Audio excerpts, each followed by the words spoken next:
دائرہ ہے، یہاں تک تو ہر انسان کے علم ہے، لیکن آیا علم کی اس سے ماورا بھی کوئی سورس ہے؟ حواس اور عقل سے بالا تر بھی کوئی ماخذ علم کا ہے یا نہیں؟ اگر ہے تو کیا ہے؟ اس سے آگے چلیے، ایک مسئلہ یہ ہے کہ مجھے یہ تو معلوم ہے کہ میرا پیٹ کھانے کو مانگتا ہے، بھوک لگتی ہے تو ہنگر پینس ہوتے ہیں، لہذا میں کھاتا ہوں، کھانے کے لیے بھاگ دوڑ کرتا ہوں، معاش کی جد و جہد کرتا ہوں، کوئی کسی چلا رہا ہے، کوئی اینٹیں ڈھو رہا ہے، کوئی ہل چلا رہا ہے، کوئی قلم چلا رہا ہے۔ اسی طرح یہ معلوم ہے میرے اندر سیکشول ارج ہے جس کی بنا پر میں نے شادی کی ہے، گھر گرہستی کا بوجھ اٹھایا ہے، لیکن یہ کہ کیا یہی ہے صرف انسٹنکٹس؟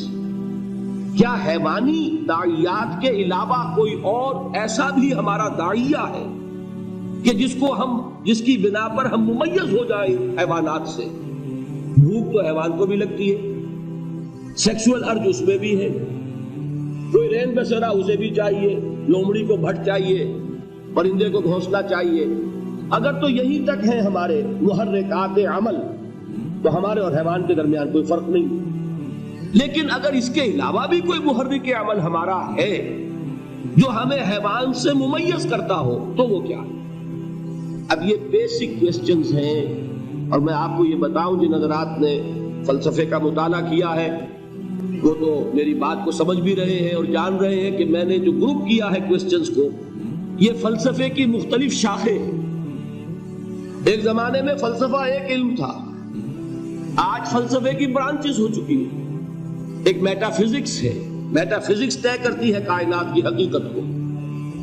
ایک ایتھکس ہے جو خیر اور شر اور اخلاقیات سے بحث کرتی ہے۔ ایک ایپسٹمولوجی ہے، علم کی حقیقت کے بارے میں بحث کرتی ہے۔ ایک سائیکالوجی ہے، نفس انسانی، اس کے داعیات، محرکات عمل کیا ہیں، وہ اس سے بحث کرتی ہے۔ یہ تمام برانچز ہیں فلسفی کی۔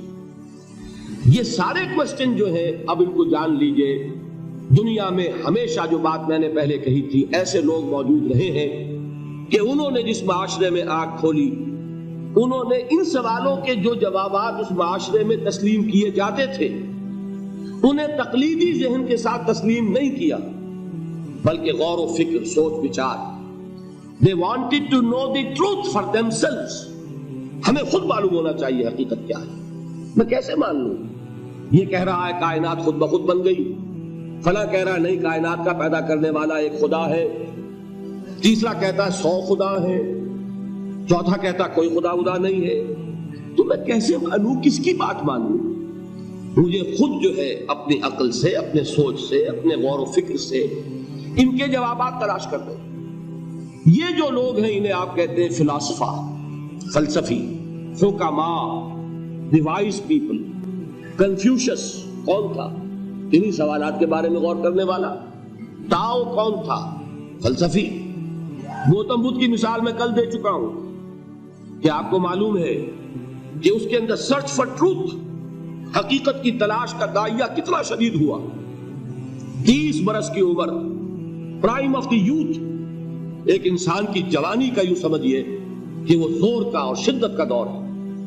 اور کپل مستو کا شہزادہ، وہ کوئی ایسا تو نہیں تھا، کوئی بھکاری نہیں تھا، کوئی وہ مانگ کر روٹیاں کھانے والا نہیں تھا، ایک بڑی حکومت تھی کپل وستو والی۔ اس کا وہ شہزادہ، وہ عین اپنی جوانی کے عروج کے وقت، at the prime of his youth, وہ محل چھوڑتا ہے، جوان بیوی کو چھوڑتا ہے، شیر خوار بچے کو چھوڑتا ہے اور جاتا ہے اور در در کی خاک چھانتا ہے۔ کوئی رشی، کوئی منی، کوئی گیانی، کوئی جاننے والا، کوئی انلائٹنڈ پرسن، کوئی کہ جسے حقیقت کا سراغ مل گیا ہو، کوئی مجھے بتائے کہ حقیقت کیا ہے۔